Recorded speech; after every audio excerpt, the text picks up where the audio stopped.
વાત કરીએ વિગતવાર સમાચારોની તો સુરતમાં એક જ પરિવારના 4 લોકોના મોત થયા છે અને આ મોત પાછળ કારણ છે ફૂડ પોઈઝનિંગ।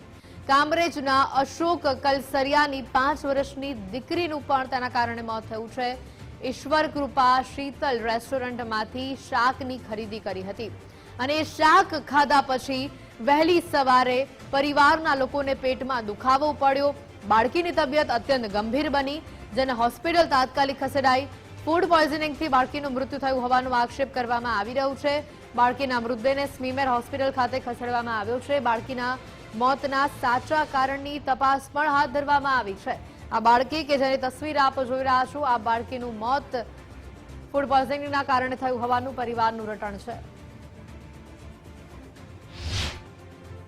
શીતલ રેસ્ટોરન્ટની અંદર જે ઈશ્વર કૃપામાં આવેલું છે ત્યાંથી 15 તારીખે સાંજે 2 શાક લઈ આવેલા અને ઘરે જમ્યા। પછી એ જ રાત્રિએ એટલે વહેલી સવારે 16 તારીખે વહેલી સવારે એ અશોકભાઈને અને એની સૌથી નાની 5 વર્ષની દીકરી, પછી બીજા દિવસે પણ સવારે તકલીફ વધી ને બાકીની 2 દીકરીઓ અને અશોકભાઈના વાઇફ એને પણ આ તકલીફ પેટમાં દુખાવો અને ઝાડા ઉલટીની થઈ એટલે તાત્કાલિક રિપોર્ટ કરાવ્યા। હવે રિપોર્ટ આવે એ પહેલા જ આ આર્યા નામની જે 5 વર્ષની દીકરી છે એને ખૂબ જ આંચકી જેવું લાગ્યું અને આંખું તરવા લાગી એટલે તાત્કાલિક સદવિચારમાં અમે દાખલ કરતા જ 15 થી 20 મિનિટની સારવાર દરમિયાન જ અમે હાજર હતા અને એને ફૂડ પોઈઝનના હિસાબે એનું ડેથ થયું।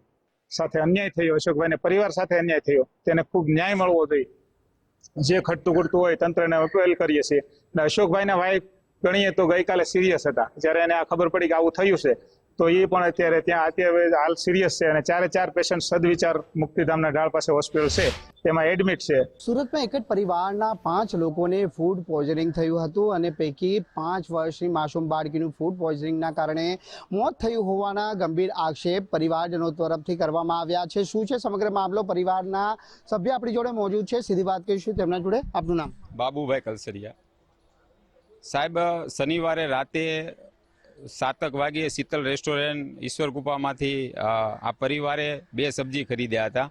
ત્યાર પછી ઘરે લાવી અને જેમાં પછી અંદાજે 5 કલાક પછી એ પેટમાં દુખાવો થયો અને ખૂબ જલન થયું પેટમાં। એના કારણે બધા જ પેશન્ટો જે અત્યારે છે એ સિરિયસ થયા અને હોસ્પિટલમાં એડમિટ કર્યા પછી એનો રિપોર્ટ આવ્યો તો રિપોર્ટની અંદર ડૉક્ટર સાહેબનું કહેવાનું એવું થયું કે આ પરિવારને ફૂડ પોઈઝન થયું છે।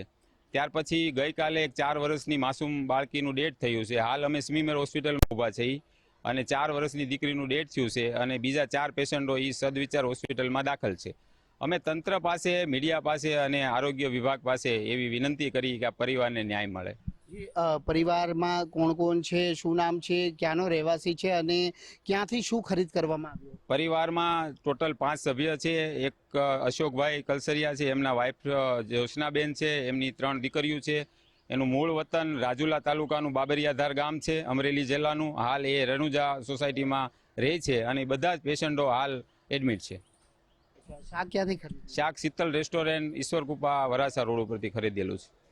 તો બિલકુલ શીતલ રેસ્ટોરન્ટ સામે આ આક્ષેપો કરવામાં આવ્યા છે। આક્ષેપો કેટલા તથ્ય છે તે હાલ તપાસનો વિષય બની રહે છે, પરંતુ જે સબ્જી ખાધા બાદ છે તે પરિવારના 5 સભ્યોને ફૂડ પોઈઝનિંગ થયું હતું અને ત્યારબાદ તમામને સારવાર અર્થે ખાનગી હોસ્પિટલ ખાતે ખસેડવામાં આવ્યા હતા, જ્યાં માસૂમ 5 વર્ષની બાળકી આર્યાનું મોત નીપજ્યું છે। ત્યારે હવે તંત્ર કઈ રીતની તપાસ કરે છે અને કાર્યવાહી કરે છે તે હાલ જોવું રહ્યું। કેમેરામેન વિનલ વ્યાસ સાથે રાકેશ બ્રહ્મભટ્ટ, ગુજરાત ફર્સ્ટ।